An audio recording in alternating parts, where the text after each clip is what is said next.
J'ai emmené mon tableau, c'est le temps des fêtes. Et c'est quoi le meilleur jeu dans le temps des fêtes? Et vous êtes intelligent. Et on va l'utiliser. Hey, j'ai plein de choses à vous dire ce matin. Est-ce que ça vous tente d'entendre plein de choses?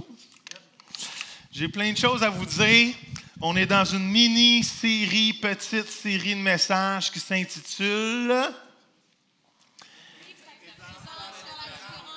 À Noël, all right? La thématique de l'année, c'est pas la thématique de l'année parce que c'est plus que ça, c'est la thématique de l'Église, c'est le slogan de l'Église, on pourrait dire, c'est vivre sa présence, faire les différences. Et ça, on veut faire ça quand? À Noël. Qui sait qu'il n'y a pas aucune meilleure ou moins bonne saison pour faire la différence et vivre sa présence? Mais on veut mettre une emphase particulière sur le temps des fêtes. On va être en famille dans les prochaines semaines. Il va y avoir plein d'activités, plein de choses. C'est déjà commencé, c'est fou. En plus, il faut trouver des cadeaux pour Pasteur Joël. Est-ce que je veux vous simplifier la vie? Si par hasard vous voulez m'acheter un cadeau de Noël, c'est très facile de faire plaisir à Pasteur Joël. Même ma famille est tannée de me faire plaisir. Est-ce que vous voulez savoir c'est quoi le secret pour faire plaisir à Pasteur Joël? Des balles de golf avec tout. Alors, c'est pas compliqué, ma marque, c'est Super Soft de Callaway. Alors, allez au Golf Town après la réunion, c'est juste là. C'est 2, je pense, pour 40 $, 2 boîtes. Alors, c'est pas cher, c'est en deal. All right? Vous allez me dire, mais là, tu vas le savoir, c'est pas plate, ça me surprend toujours. All right? Je suis capable de bien faker, de recevoir des balles de golf. All right. Mais la semaine passée, on a parlé de vivre sa présence, comment il faut faire de la place pour la présence de Dieu, malgré les défis des fêtes, malgré le brouhaha. Si on oublie de faire la place pour la présence de Dieu, on oublie l'essentiel. On oublie que Noël, c'est pas à propos des activités, c'est pas à propos des cadeaux. Noël, c'est à propos de qui? C'est à propos de Jésus. C'est lui l'essence de Noël. C'est lui l'essentiel de Noël. Pour lui, l'essentiel. Je me sens déjà dans l'esprit des fêtes. Alors, si j'ai des jokes plates ce matin, désolé, okay, je vous demande déjà pardon. On va lire la parole de Dieu, Luc 14. C'est une histoire intéressante où Jésus donne une parabole. Luc 14, 16, 23 dit ceci. Jésus lui raconta cette parabole. Un homme offrit un grand repas, il parle, c'est l'image de Dieu ici, auquel il invita beaucoup de monde.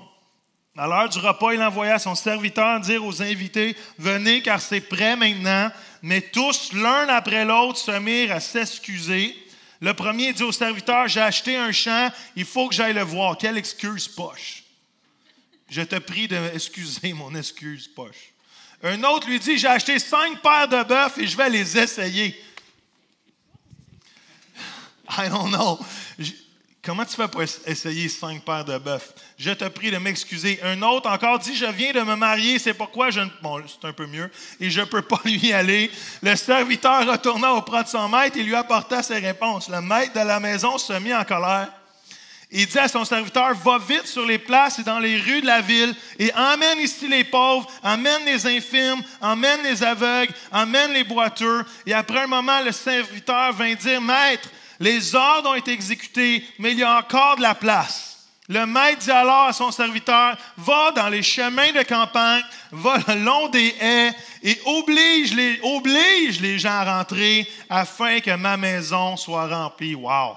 Luc 19, 10 dit ceci, « Car le Fils de l'homme est venu pour chercher et emmener au salut ceux qui étaient perdus. » Qui dit amen à ça ce matin?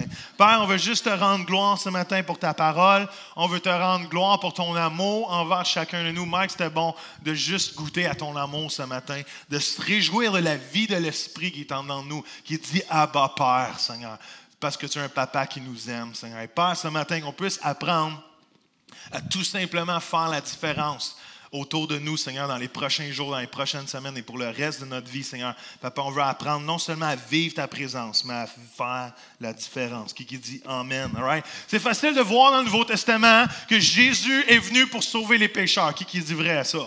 Jésus est venu, son cœur de compassion est venu pour sauver les perdus et même il a payé le prix à la croix afin que les perdus soient sauvés. Qui dit Amen?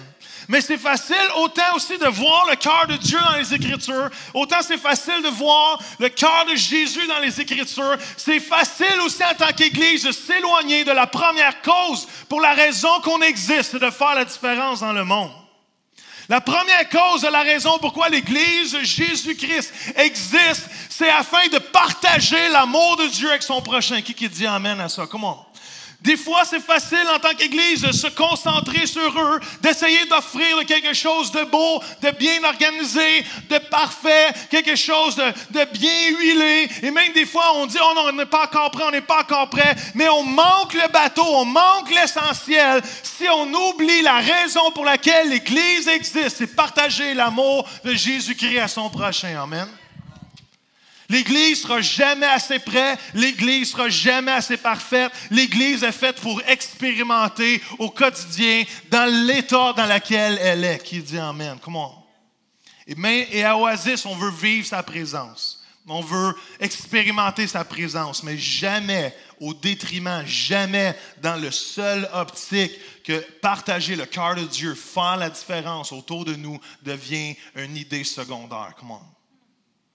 C'est pas moindre d'évangéliser, c'est pas moindre, c'est pas juste seulement pour ceux qu'on considère être en feu, c'est pas juste parce que des fois, moi je fais pas ça parce que je suis rendu ailleurs dans ma vie spirituelle. Comment?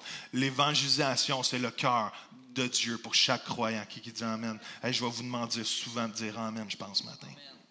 Amen. Amen au fait que je vais vous dire souvent de dire amen. Et Oasis, par la grâce de Dieu, on veut avoir le plus de balance possible. On veut être, c'est pas juste un peu de lui puis un peu de l'autre. On veut être totalement à 100% crazy fou pour la présence de Dieu. Parce que s'il n'y a pas la présence de Dieu, l'homme travaille en vain. Et on veut être crazy fou pour la présence de Dieu, mais on veut être crazy fou pour les gens aussi autour de nous et avoir un cœur qui bat pour celui qui ne connaît pas Jésus encore. Pour celui qui s'est éloigné. Je crois que par la grâce de Dieu, en train de développer ça, en train de marcher comme 2 tracts de chemin de fer, je crois qu'ils vont nous amener à la destination que Dieu a pour nous, que Dieu pour Oasis, si on vit sa présence à plein, si on est des passionnés de sa présence, et si on sort des 4 murs et qu'on aime les gens qu'on rencontre à tous les jours, comme Dieu les aime, jusqu'à temps qu'ils nous demandent pourquoi, à quelle raison que tu m'aimes de cette façon-là, je crois qu'on va voir des fruits à Oasis comme on n'aura jamais vu auparavant. Qui dit amen? Vous prêts d'embarquer là-dedans? C'est la vision d'Oasis. De faire la différence, de vivre sa présence comme jamais. Savez-vous quoi? Le cœur du Père a toujours été que ses enfants reviennent à la maison. J'aime cette histoire. Oui, cette histoire dans son contexte parle d'Israël qui ne recevra pas l'invitation du Père et que le Père va ouvrir cette invitation à tous les autres, aux gentils, à ceux qui connaissent, à ceux qui ne sont pas israélites. Mais ça me donne tellement, quand je lis ce texte-là, ça me parle tellement du cœur du Père que peu importe, Dieu invite tout le monde. Et le cœur de Dieu, c'est que sa maison soit pleine. Y a-t-il des grands-parents, des grands-mamans dans cette salle? All right, Joseph, baisse ta main. C'est quoi qui n'est pas plus plaisant à Noël? C'est d'avoir une belle famille, une belle tablée autour de la table, un bon moment en famille, et dire, wow, ça c'est ma progéniture, ça c'est le legs, c'est l'héritage qu'elle laisse, c'est d'être heureux que tous les enfants soient à la maison, d'être heureux que tout le monde soit à la maison. Et je crois que c'est le même cœur de Dieu. Vous savez, l'histoire de Noël, c'est pas à propos d'un petit bébé dans une crèche. L'histoire de Noël, c'est pas à propos d'un petit bébé Jésus dans un étable. L'histoire de Noël, c'est à propos d'un sauveur qui est venu dans ce monde. C'est à propos d'une invitation que le Papa des cieux nous dit, commande mon fils, commande ma fille, reviens à la maison. Et ma prière, c'est qu'on puisse avoir le cœur du Père pour Noël et de voir les gens en disant, commande mon fils, commande ma fille, reviens à la maison.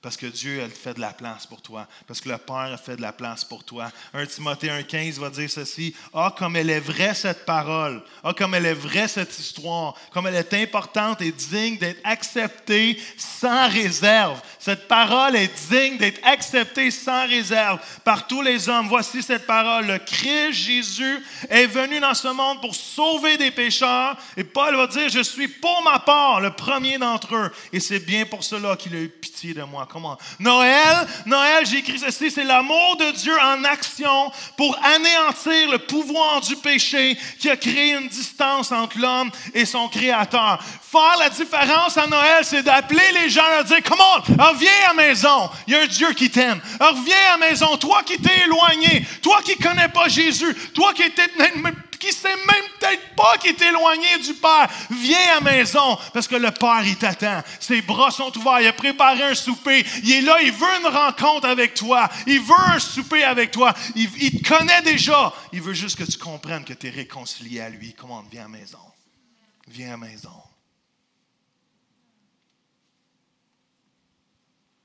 Et c'est notre mandat, c'est notre cœur, c'est ce qui devrait être notre message, c'est de dire, comment, reviens à la maison. Et j'ai appris quelque chose dernièrement, et René, certainement, Yvon va savoir, mais des fois, quand on lit la parole de Dieu, on ne comprend pas toujours toutes les subtilités qu'il y a dans la parole de Dieu. Et même les directions dans la Bible nous enseignent une leçon sur comment être proche ou loin de Dieu. Et dans la parole de Dieu, le mot « est » ou l'idée d'être à l'est est souvent une idée d'être éloigné de Dieu, d'être loin de Dieu. Alors que l'idée d'aller vers l'ouest, c'est l'idée de se rapprocher de Dieu. Même dans le jardin d'Éden, et techniquement, ce n'est pas le jardin d'Éden, hein, c'est le pays d'Éden. Et dans l'Éden, Dieu a mis un jardin. Et ça dit que à l'est du pays d'Éden, Dieu a mis... C'est un jardin, OK? Et ça, c'est... J'ai pensé mon cours de gouache en maternelle, OK? Mais c'est tout, OK? Et ça, c'est Adam et Ève. Et ça, c'est les deux arbres. C'est quoi les deux arbres qu'il y avait dans l'arbre de la connaissance du bien et du mal, l'arbre de la vie? Et ça, même, comment on fait ça? Wow! Dieu a mis un ange, OK? Non. Dieu a mis un ange, all right? Et ça dit que même dans le jardin d'Éden, dans le jardin dans l'Éden, ça dit qu'il a mis Adam et Ève. Mais quand Adam et Ève ont chuté, quand Adam et Ève ont mangé de l'arbre de la connaissance du bien et du mal, ça dit il n'y avait plus accès au jardin, il n'y avait plus d'accès. Vous savez, le jardin représente la présence de Dieu. Le jardin d'Éden représentait la présence de Dieu sur terre. C'est l'endroit où Dieu résidait. Et ça dit qu'Adam et Ève ont été envoyés à l'est. Et à chaque fois dans la parole de Dieu, j'ai mis l'image, à chaque fois, pas à chaque fois, mais régulièrement, l'idée d'aller à l'est dans la parole de Dieu, c'est l'idée de s'éloigner de Dieu. Alors, l'idée d'aller à l'est, c'est pas bon. L'idée d'aller à l'ouest, c'est bon. Caïn a tué Abel. Est-ce que vous pouvez imaginer, je ne sais pas, c'était quoi, je n'ai pas la réponse à ça, mais Caïn tue Abel, c'est le premier meurtre. Comment tu réagis à ça, toi? Il n'y a jamais eu personne qui meurt avant Abel. Comment tu réagis à ça? Il ne savait peut-être même pas qu'il pouvait tuer l'autre en lui faisant mal. J'ai frappé trop fort. Et ça dit que Caïn, au lieu de se repentir, c'est quoi? Il est allé encore plus à l'est. Il s'est éloigné encore plus du jardin. Il s'est encore éloigné plus de l'arbre de la vie. Et il est déménagé au pays de Nod. Non seulement Caïn, même Babel. Ça dit que Babel, le peuple avait grandi et le peuple alla à l'est encore plus, s'est éloigné encore plus. Vous savez, Caïn a tué, s'est éloigné de Dieu. Caïn a péché, s'est éloigné de Dieu. Babel avait ce désir en dedans de lui. Le peuple a fait ce désir d'être aussi grand que Dieu, d'élever quelque chose pour adorer les astres. C'est une idée d'occultisme, d'ésotérisme. Et plus tu t'éloignes à l'est, plus tu t'éloignes de Dieu. Est-ce que ça fait du sens? Plus que tu t'éloignes de Dieu, plus que tu te mets dans le trouble. Plus que tu vas à l'est de Dieu, plus que tu te mets dans le trouble. Lot a déménagé à l'est. Ça dit qu'il était avec Abraham. Il dit non, moi je ne veux pas rester avec toi. Moi je m'en vais à l'est. Où que Lot est allé déménager? Déménager à Sodome et Gomorrhe, qui est l'image de la perversion sexuelle. Le plus que tu t'éloignes de Dieu, le plus que tu vas à l'est de Dieu, le plus que tu t'éloignes de la présence de Dieu, le plus que tu te mets dans le trouble. À chaque fois qu'Israël était déporté par Babylone, Babylone, c'est la nouvelle Babel. Babel, c'est l'ancêtre de Babylone. À chaque fois qu'il était déporté, il s'envoyait encore plus de l'est. Et quand il revenait bâtir le temple, il retournait à l'ouest. Même les rois mages, pour faire un contexte de Noël, ils venaient de où, les rois mages? Ils venaient de l'est. Fait que techniquement, ils s'en allaient où? À l'ouest. Ils se sont rapprochés de Jésus. Même, mêlez pas tout de suite l'image, mais même le campement d'Israël, même le tabernacle, même le temple de Dieu est une image d'est à ouest. Quand Dieu a donné les instructions à Moïse pour bâtir le tabernacle, il a donné des instructions, il a fait le temple, il y avait la cuve, il y avait l'autel pour le feu, il y avait la cuve pour se laver. C'est ça? Il y avait une cause de trop. Il y avait le lieu saint. Il y avait quoi? Le lieu très saint, où résidait la présence de Dieu, qui était l'arche de l'Alliance. Et l'idée, c'était d'aller de quoi? À l'ouest. Le plus que tu te rapproches à l'ouest, le plus que tu penses par chacune de ces étapes-là, de te laver, de te purifier, de laisser Dieu laver tes péchés, tu penses dans la présence de Dieu et tu penses à vivre avec lui. Mais si tu quittais la présence de Dieu, tu t'en allais vers où? Tu t'en allais vers l'est. Et la chose la plus phénoménale, ça n'a tellement pas rapport avec le message, mais c'est tellement bon, c'est que Dieu a établi les tribus d'Israël autour du tabernacle. Il a positionné, je ne numérerai pas toutes, mais il a positionné les tribus. Les 3 plus petites tribus étaient en haut. Les 3 autres tribus qui équivalaient presque à la même grandeur. Et à la fin, il y avait 3 tribus, les 3 plus grandes, dont Juda, qui était plus grande que toutes les autres tribus. Et ça faisait de l'espace. Et si on fait un tour, si on prend une photo aérienne, si on prendrait un...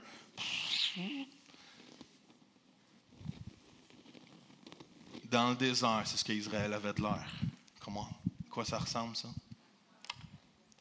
À chaque fois que Israël posait les pieds et s'installait autour de la présence de Dieu, il formait une croix.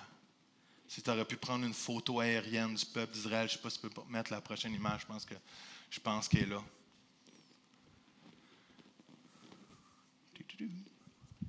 Ah, après ça, on s'en vient. C'est ce qu'Israël avait de l'air dans le désert. Come on. Même des années avant, il est en train déjà de montrer l'image que Jésus était pour venir sur terre par la croix, chacun de nous racheter, afin qu'on puisse revenir à la maison. Le message de Jésus, c'est reviens à la maison, reviens à la maison, reviens à la maison. Est-ce qu'il y en a qui connaissent Oncle Georges? Qui connaît Oncle Georges? 2 personnes. Qui ne connaît pas Oncle Georges? Ouf, vous avez vraiment un manque d'éducation. Oncle Georges disait ceci après chaque fin, ou presque toute chaque fin de spectacle, il disait: si tu vas chez ton ami, puis tu vois ta photo sur la peigne de lait, il est peut-être temps que tu rentres à la maison.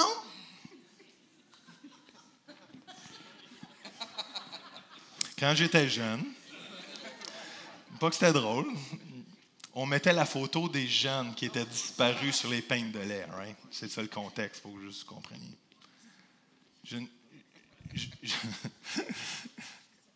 Si vous êtes éloigné de Dieu ce matin, peut-être qu'il est temps que vous rentiez à la maison, frères et sœurs. Si quelque part vous ne sentez plus la présence de Dieu, peut-être qu'il est temps que vous rentiez à la maison. Parce que c'est ça que Jésus vous interpelle et c'est ça que Dieu nous interpelle. Et notre rôle, c'est d'inviter les gens à revenir à la maison. Le jardin d'Éden représente la présence de Dieu sur terre. Le tabernacle représentait la présence de Dieu sur terre. Jésus est venu représenter la présence de Dieu sur terre. Devinez qui représente la présence de Dieu sur terre aujourd'hui. C'est chacun d'entre nous.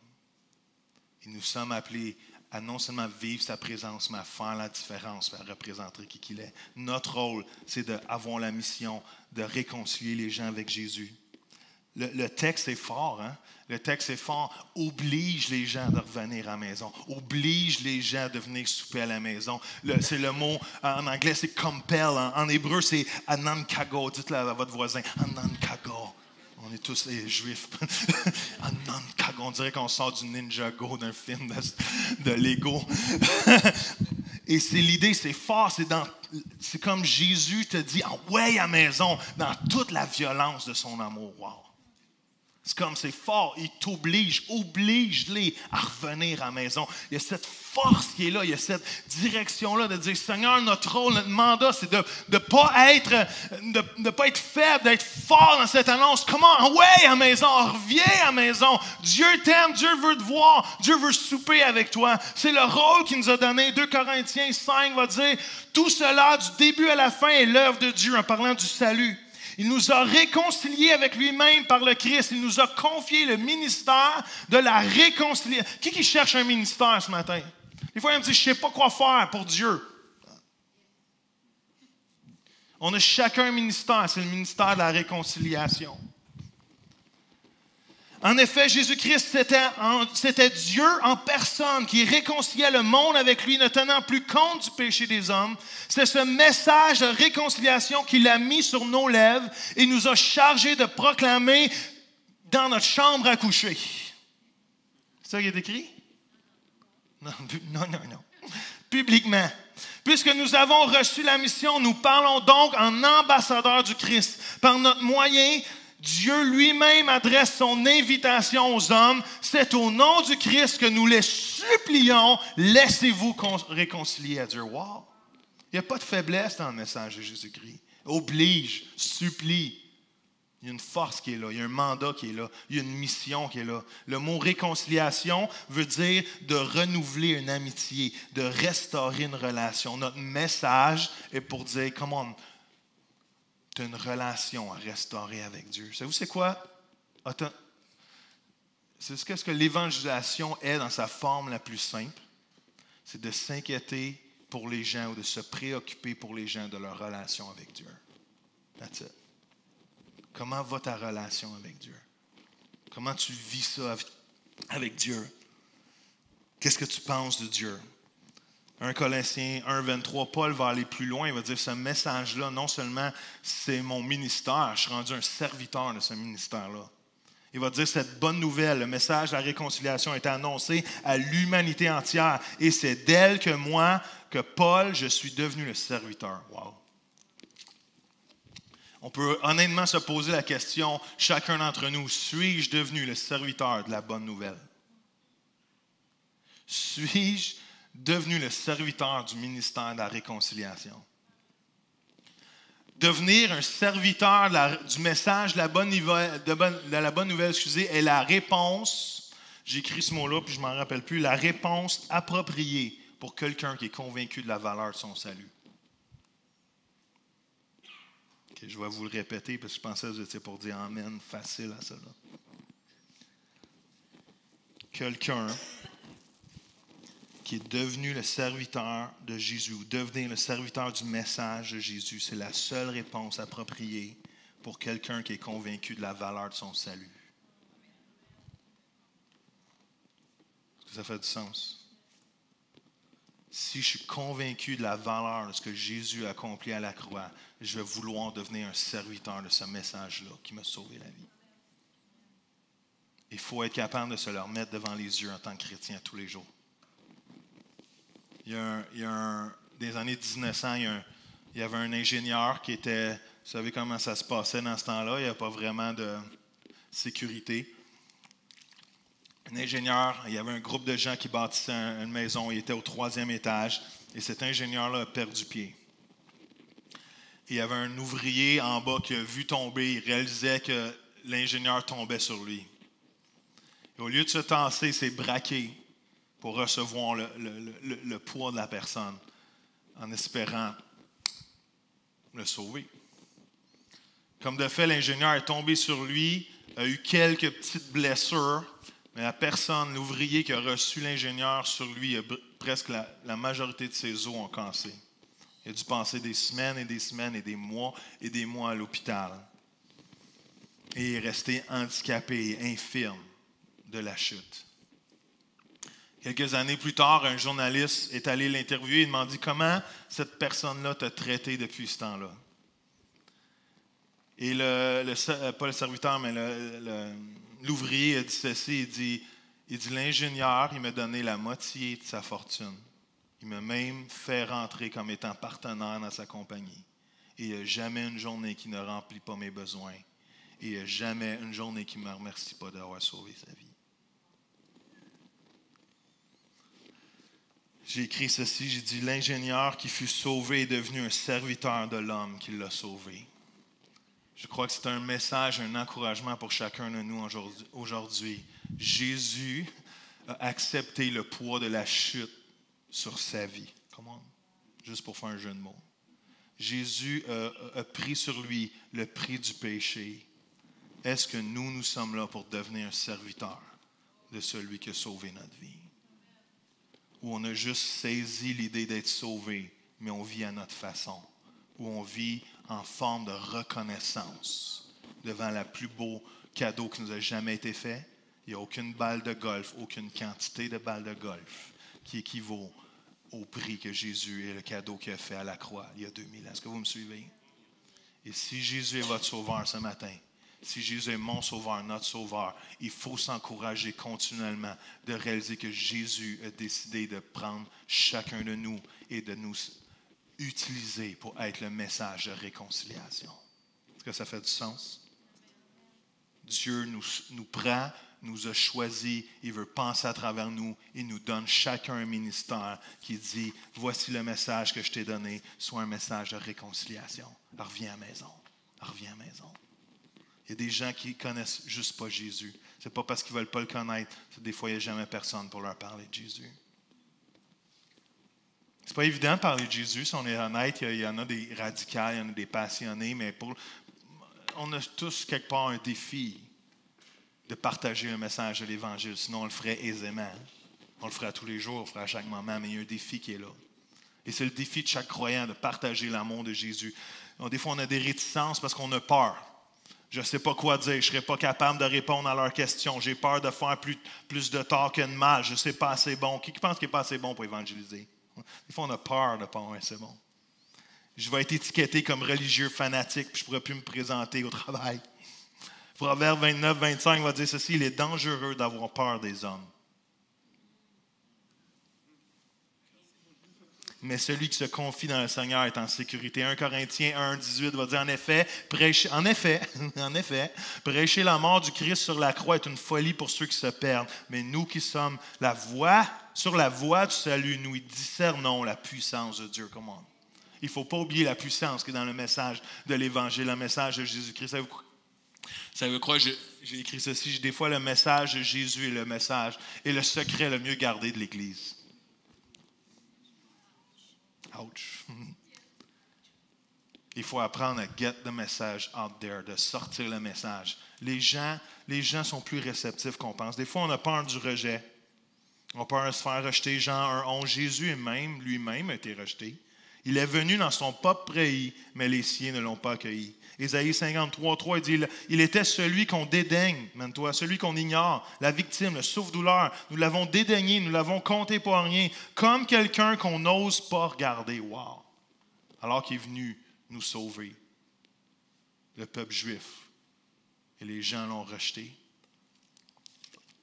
ne faut pas avoir du rejet, on va se faire rejeter. Ça peut arriver qu'on se fasse rejeter.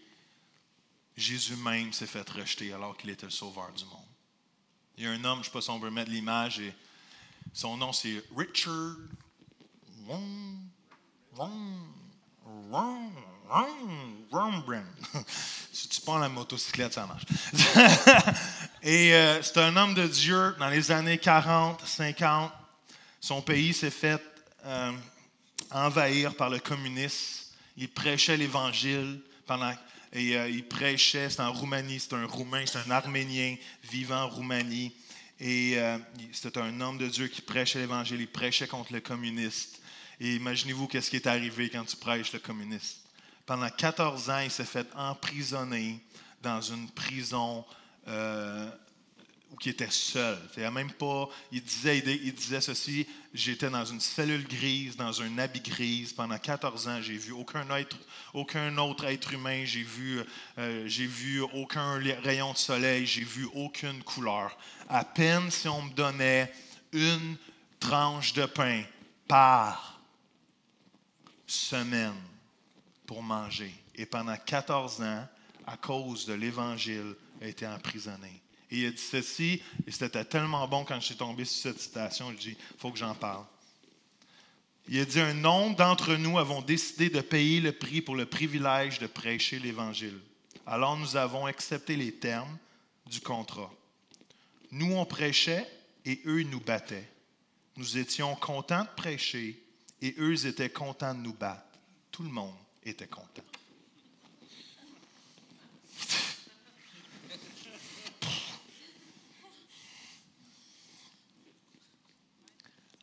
Je pense que le niveau, il y a un peu de marge de manœuvre pour nous d'être encore audacieux pour Jésus. Qui pense à ça? Et quand je suis arrivé au bout, il dit, tout le monde était content.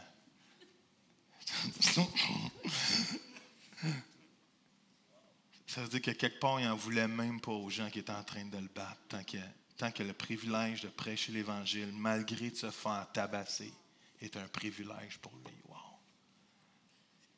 Est-ce qu'on peut dire qu'on est bien au Québec?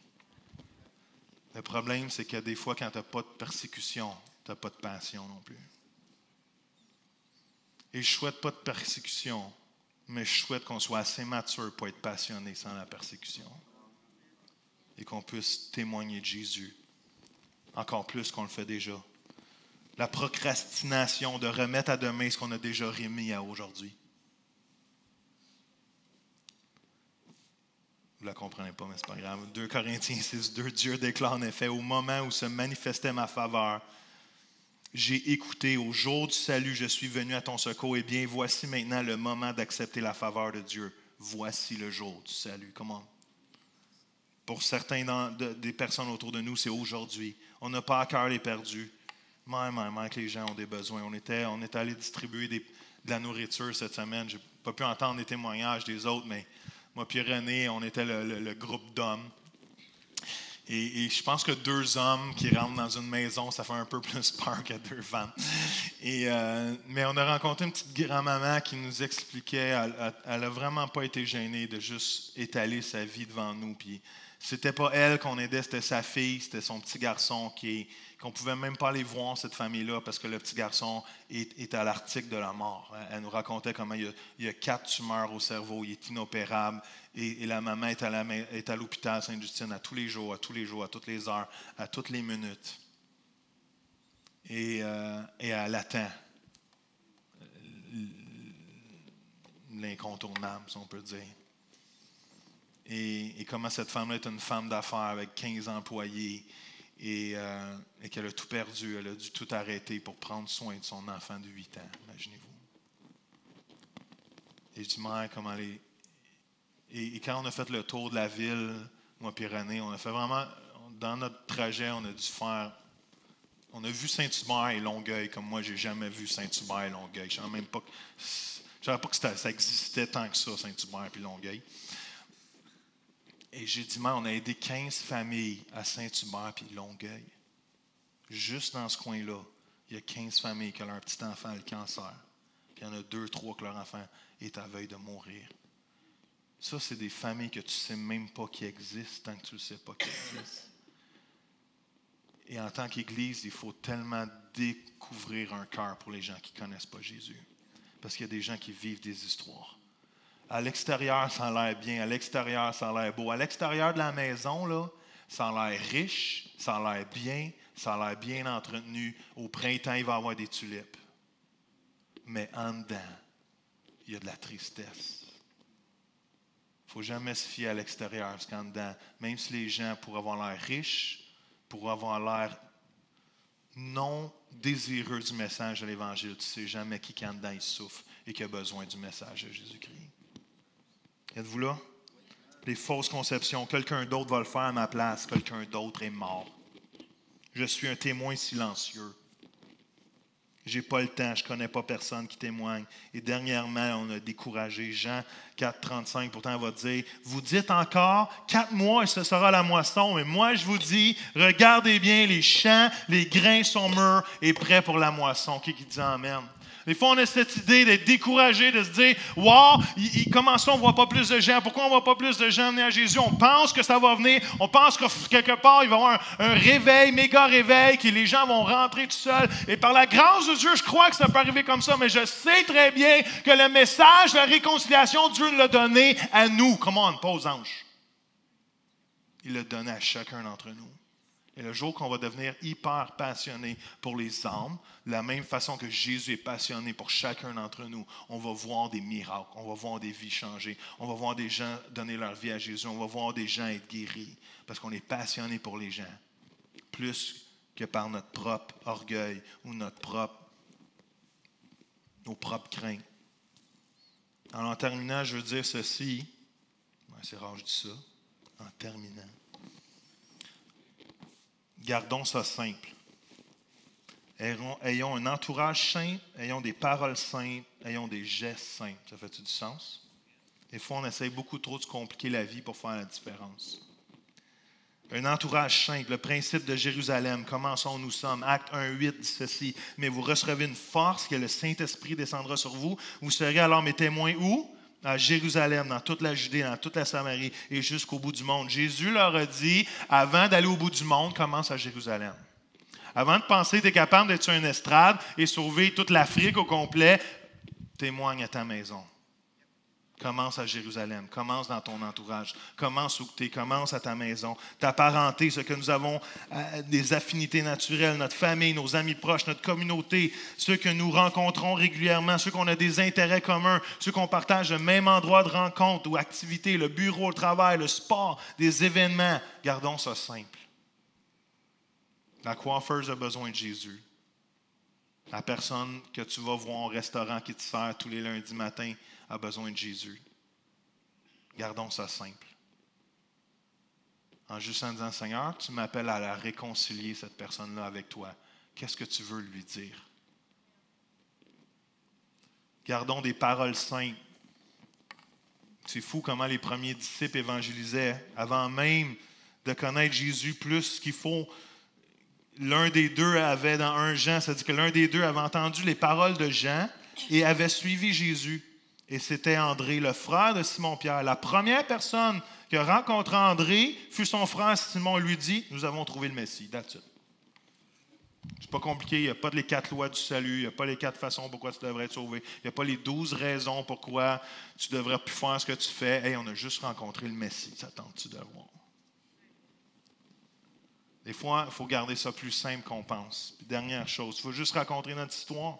Ma vie avant qu'elle raconte Jésus. Comment j'ai réalisé que j'avais besoin de Jésus. Qu'est-ce que cela signifie pour moi aujourd'hui d'avoir rencontré la paix de Dieu. Qu'est-ce que Dieu a changé dans mon mariage? Qu'est-ce que Dieu a changé dans mon vocabulaire? Comment la paix de Dieu est une réalité dans ma vie? Comment la joie du pardon a transformé ma vie? Comment j'ai un sens d'être rempli? Comment j'ai un sens de but maintenant sur ma vie? Toutes sont des choses qui sont un découlement du fait qu'on a rencontré Jésus. Et dernière chose, gardons des gestes simples.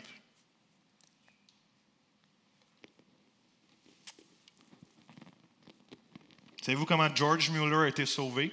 George Mueller, c'était un homme de Dieu qui a eu des orphelinats, qui souvent n'avait aucune nourriture pour nourrir ses orphelins. Il priait et des gens venaient donner des épiceries. Il a juste été invité à une réunion de prière. Il a donné sa vie à Jésus. George Whitefield, un évangéliste hyper connu en Angleterre, même aux États-Unis dans les années 18 ans, qui a amené un réveil partout, qui a pensé, a lu la lettre, a lu un livre que quelqu'un lui avait donné, puis dans ce livre-là, il y avait une prière de repentance. C'est comme ça qu'il a donné sa vie à Jésus. Andrew Murray, un théologien qui a écrit des livres dans les années 1900, a lu une lettre qui n'était même pas destinée à lui, mais à son frère. Mais dans la lettre, l'ami qui écrivait disait à son frère, fais-le donc lire à André aussi, peut-être ça pourrait l'encourager. Et il a donné sa vie à Jésus. Hudson Taylor, ça dit qu'il s'ennuyait, alors il est allé dans le bureau de son père, puis Hudson Taylor est le premier évangéliste en Chine qui a ouvert le réveil en Chine il y a plus d'une centaine d'années, qui est allé mourir là et qui a ouvert l'Évangile pour qu'aujourd'hui les Chinois vivent un réveil extraordinaire. Ça prendra quelqu'un qui s'est levé et il ne savait pas quoi faire de sa journée. Il est allé se promener dans le bureau de son père et est tombé sur un petit tract. Tu sais, on appelle les petits pamphlets avec une histoire de Jésus. C'est comme ça qu'il a donné sa vie à Jésus.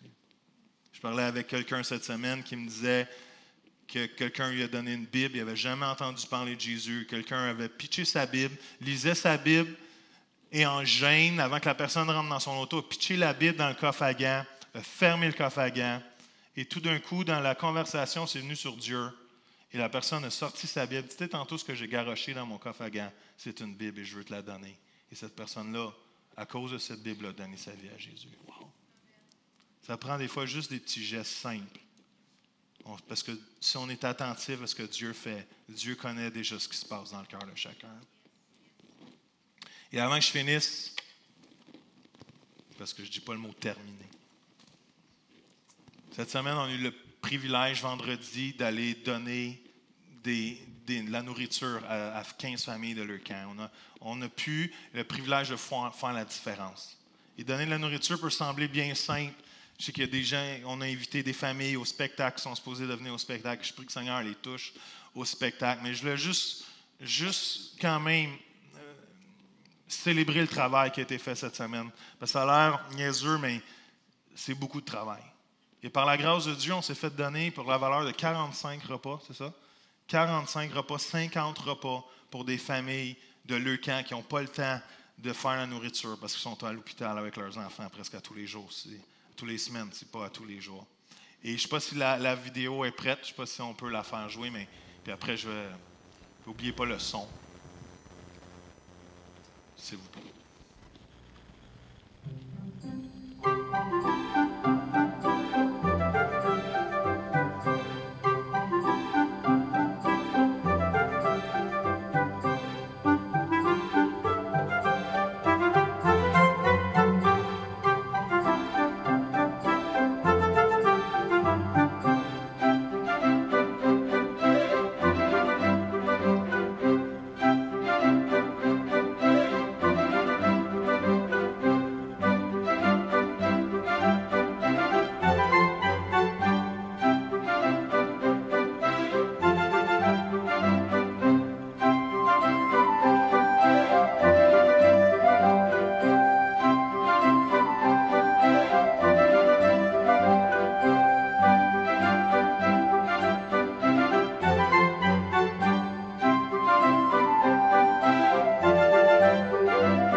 Come on.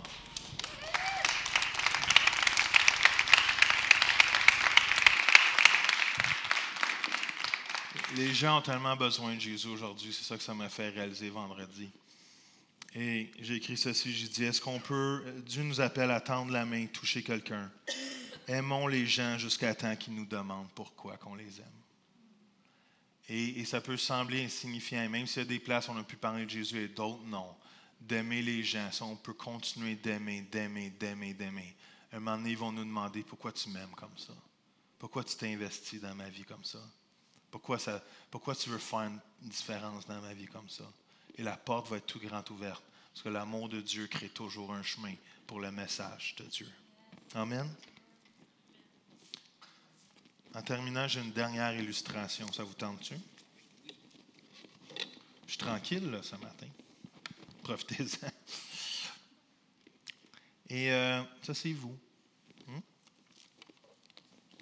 Je vais vous mettre en avant. Ça, c'est vous. Et mon épouse était malade cette semaine. C'est rare qu'Anna est malade. Même quand elle est malade, elle toffe. Elle travaille. Elle su sa maladie en continuant à travailler. Et, mais cette semaine, c'était plus rough. Et quelqu'un, je pense que c'est Sephora, nous a prêté, c'est à toi, a pris que je ne le brise pas. Et elle nous a prêté un diffuseur. J'avais jamais rencontré un diffuseur de ma vie avant. Moi, on n'a pas ça à la maison, on n'est pas riche. Non, mais ça n'a rien avec toi, là. Je veux juste dire que nous, on n'est pas riches. Les gens ont tous pensé que tu étais plus riche que moi, mais c'est pas ça que je voulais dire. Mais j'ai aimé leur rire, je trouvais ça drôle, c'est spontané. Et j'ai découvert un diffuseur. J'ai découvert que wow, ça existait dans la vie, que c'était le fun. Puis j'étais assis dans le salon, ma femme elle essayait de survivre sa vie. Puis moi, je veux bien la coller, je veux bien l'aimer, mais j'ai dit, chérie, je t'aime, je te touche un peu, mais je ne peux pas me permettre. Je prêche, tu manges. Et alors, je la caressais de loin, avec un balai. Et c'est pas ça vraiment, mais c'est ce qu'elle pensait qui arrivait. Et le diffuseur fonctionnait. Je me dis, ça sentait Fruit Loops dans la maison. Et le Seigneur commençait à me parler littéralement, puis il me dit, hey, ça c'est vous autres, c'est toi ça. Je dis, ah ouais, comment ça, tu sais? Et je ne sais pas comment vous savez comment un diffuseur fonctionne, mais un diffuseur, il faut que tu mettes de l'eau dedans. Right? Et il y en a déjà un petit peu, donc ça devrait fonctionner. Et là, il y a un petit bidule. On n'a aucune idée à quoi ça sert, mais mais avant de mettre le petit bidule, c'est important de mettre the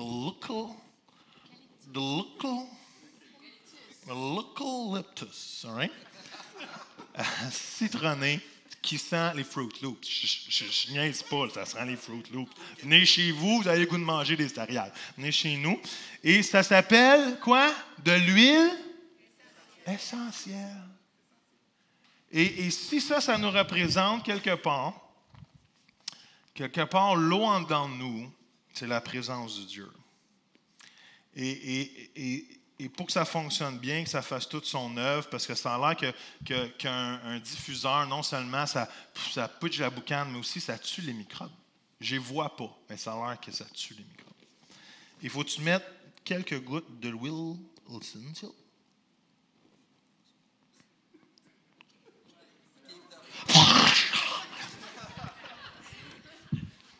J'ai toujours rêvé d'être un scientifique un peu déséquilibré. et là, tu remets le Beetle.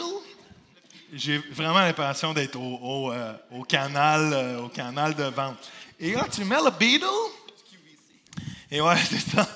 Et pour 3 paiements faciles, de $19,99, vous pouvez avoir votre diffuseur personnel. Et le Seigneur me disait que ce diffuseur-là, ça nous représente vraiment que l'eau en dedans de nous, c'est la présence de Dieu.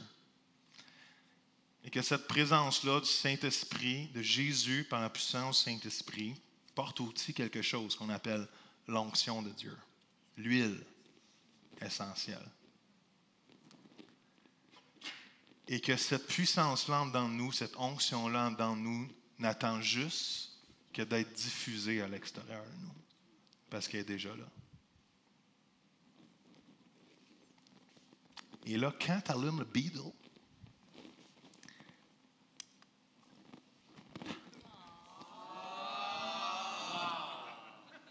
Fruit Loops. Et ça, c'est la vitesse ridicule? Non. Oui, ça, c'est un chrétien éteint.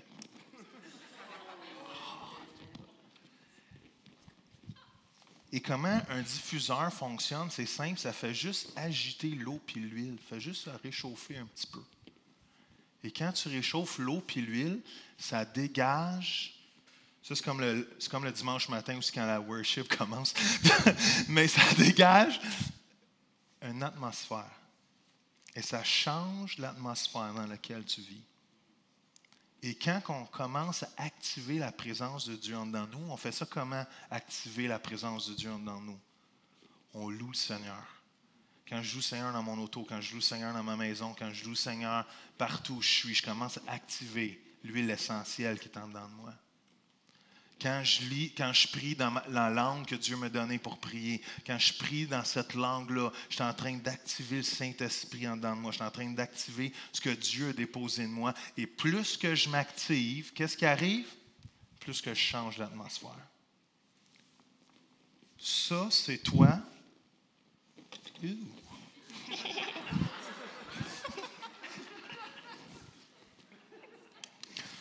Ça, c'est toi. Ça, c'est toi désactivé. Tu arrives quelque part. Ça, c'est moi désactivé pour ne pas pointer personne du doigt. J'arrive quelque part, mais je ne change pas l'atmosphère du tout.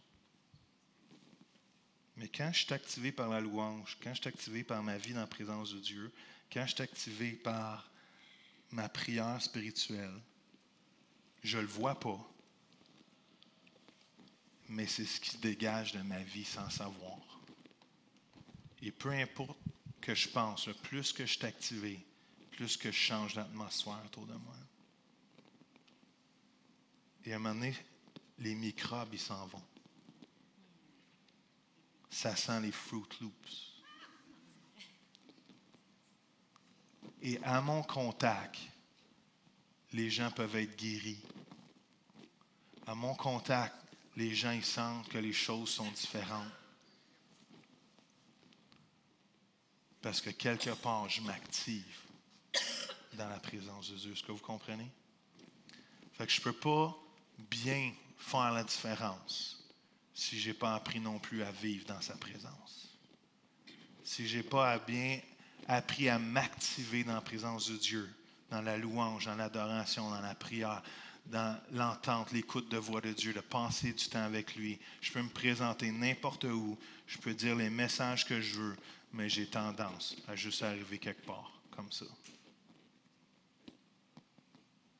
Alors que l'appel de Dieu sur notre vie, c'est d'arriver quelque part comme ça. Personne ne le voit, c'est subtil, mais si je suis activé en dedans, ça sent plus le petit chien chez nous, ça sent les Fruit Loops. Ou ça sent le petit chien aux Fruit Loops, je ne sais pas, mais... Est-ce que ça fait du sens? Alors à Noël, pendant le temps des fêtes, est-ce qu'on peut se mettre le défi de vivre sa présence, puis de vivre faire la différence? Avant que juste je fasse l'offrande, je ne sais pas si les placeurs, je ne sais pas où ils lisent, et peut-être Stéphanie, je veux juste faire cette offrande pour les bonnes Noël. Je vais en parler dans quelques instants, mais on va juste pencher nos têtes, fermer les yeux quelques instants. Juste, je ne vais pas m'éterniser, mais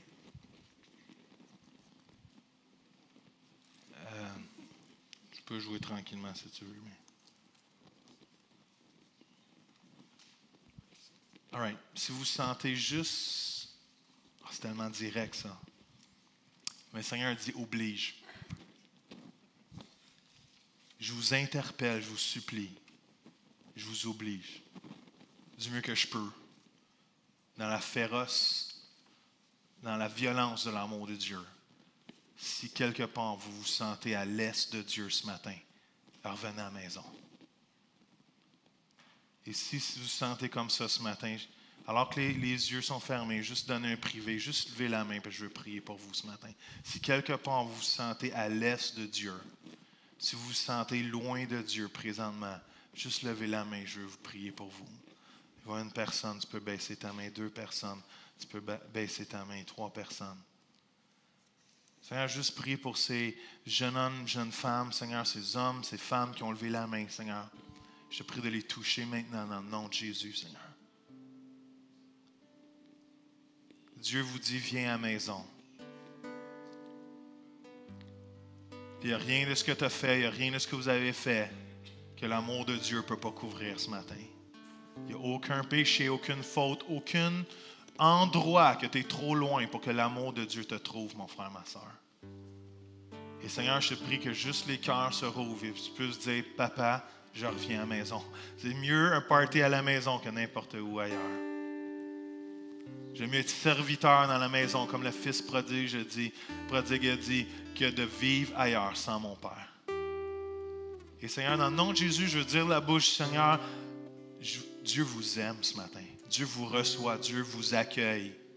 Dieu vous pardonne et Dieu vous libère et Dieu vous transforme. Alors, dans le nom de Jésus, Père, touche ces personnes qui peuvent vivre une liberté nouvelle avec toi dans le nom de Jésus. Amen.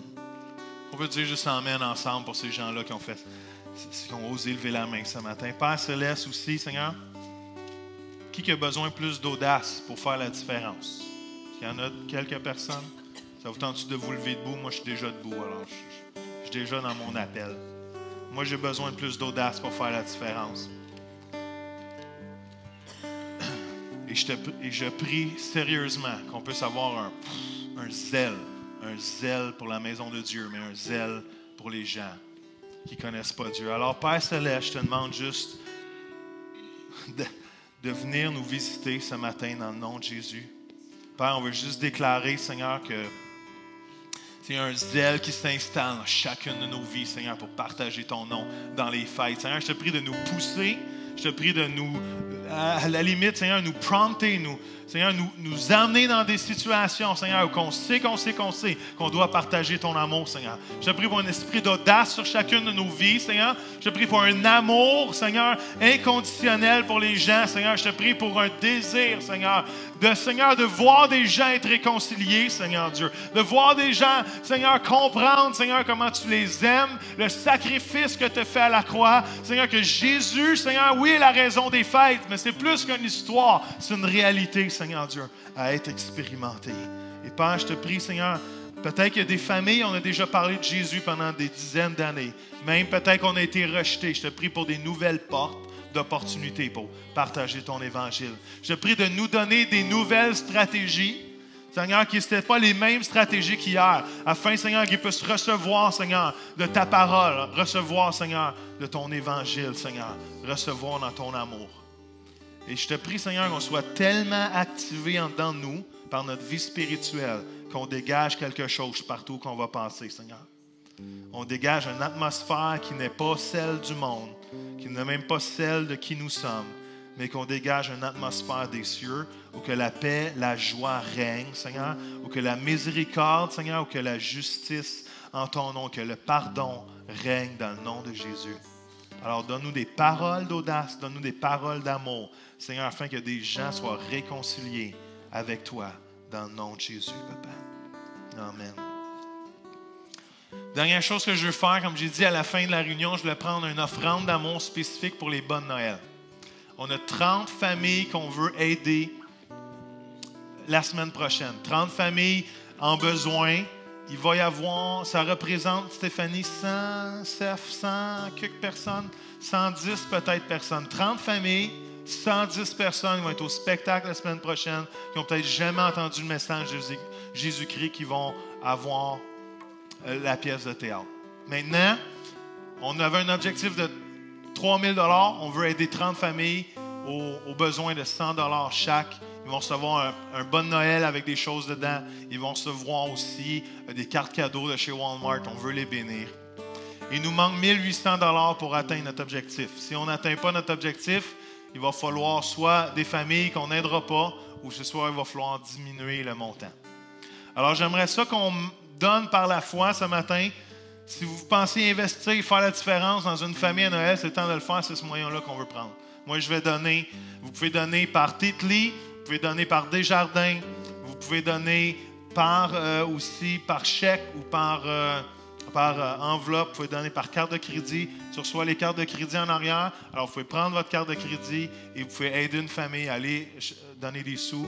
Pour tous ceux qui ont aidé pour le projet Bonne Noël, on a ramassé 1 200 $, il nous manque 1 800 $. Si vous avez une compagnie, vous voulez donner à travers votre compagnie, vous pouvez le faire, mais je prie qu'on ramasse ce 1 800 $. C'est notre geste de générosité en tant qu'Oasis. Right? Alors, je vais vous donner quelques instants. Si vous voulez prendre un chèque, vous pouvez prendre quelque chose, même prendre une promesse d'engagement, vous pouvez le faire. Donner par Titli, vous pouvez choisir choisir Bonne Noël, aller sur Desjardins, faire un don. Vous pouvez faire un don mission. Si vous choisissez mission, tout don mission va aller pour le Bonne Noël cette semaine. Et je crois vraiment qu'on peut aider ces 30 familles-là. Est-ce que vous croyez qu'ensemble, on peut se mobiliser et aider ces 30 familles-là? Vous pouvez donner... une famille vaut 100 $. Si vous voulez commencer une famille directe, vous pouvez donner un 100 $. C'est ce que nous, on va faire. Mais vous pouvez aussi donner 50 $. Peu importe les montants, le but, c'est de ramasser 1800 $. Amen. Alors, juste donner quelques instants, vous pouvez prendre une enveloppe, il faut aller donner par carte de crédit après la réunion. C'est notre façon, au lieu de faire des paniers Noël cette année, c'est la façon dont on le fait. Et c'est vraiment bon parce que ça fait 2 ans qu'on le fait et on crée vraiment des liens avec ces familles-là. Il y a des ouvertures qui s'ouvrent avec ces familles-là, puis ils s'habituent à revenir à l'Église. Alors, c'est le fun. Amen. Alors, Père, on veut juste déclarer un esprit de générosité sur Oasis, Seigneur. On veut donner avec joie. On veut donner, Seigneur, parce que, Seigneur, un don sans sacrifice, Seigneur, c'est même pas des dons que tu reçois, Seigneur. Et Père, tu nous appelles à donner avec sacrifice. Tu nous appelles même à se priver nous-mêmes pour le meilleur de quelqu'un d'autre. Et Seigneur, il y a des gens qui souffrent. Et Seigneur, on veut faire la différence. On veut faire un acte de différence. On veut faire un acte qui fait la différence. Peut-être ça va être anonyme, peut-être on ne saura même pas qui qu'on aide, Seigneur. Mais on veut croire que leur venue, Seigneur, est un pas de plus pour retourner à la maison. Et Père, il n'y a rien qui coûte trop cher pour ramener des gens à ta maison, Seigneur. Alors Père, on veut être cette Église, ces gens généreux qui marchent dans la foi, Seigneur. Sachant que quand on donne, tu redonnes en retour, Seigneur. Et que même si on sacrifierait une dinde, Seigneur Dieu, je te prie pour 2 dindes dans le nom de Jésus. Peut-être même 3. Amen. Alors, Seigneur, fais une œuvre de différence dans ces familles-là. Dans le nom de Jésus, tout le monde dit? Amen. Est-ce que vous pouvez passer les paniers rapidement? Si vous les donnez, évidemment, par carte de crédit, allez voir Stéphanie à sa table après la réunion. J'ai-tu des instructions pour la semaine prochaine? Des billets, allez voir Sephora. OK? 3 heures, arrivez à 2h30. Parce que ça va être plein, 500 quelques personnes qui va avoir ici. En haut, ça va être plein. Alors, soyez là. Amenez vos amis, distribuez vos billets. On ne peut pas se permettre qu'aucun billet ne soit pas donné. Alors, invitez quelqu'un, priez que ce billet-là soit tombé dans les mains de quelqu'un qui va entendre le message de Jésus. La pièce vaut la peine. Pour ceux qui ne l'ont jamais vu ou vécu, la pièce vaut vraiment la peine. Alors, la semaine prochaine, 3 heures la pièce. On vous aime. Bonne semaine. Je parle, vous ne m'entendez plus, mais ce n'est pas grave. Ça rentre dans vos cœurs d'une façon subliminale. Et vous allez écouter. On vous aime. Bonne semaine. All right. À la semaine prochaine. Bye bye.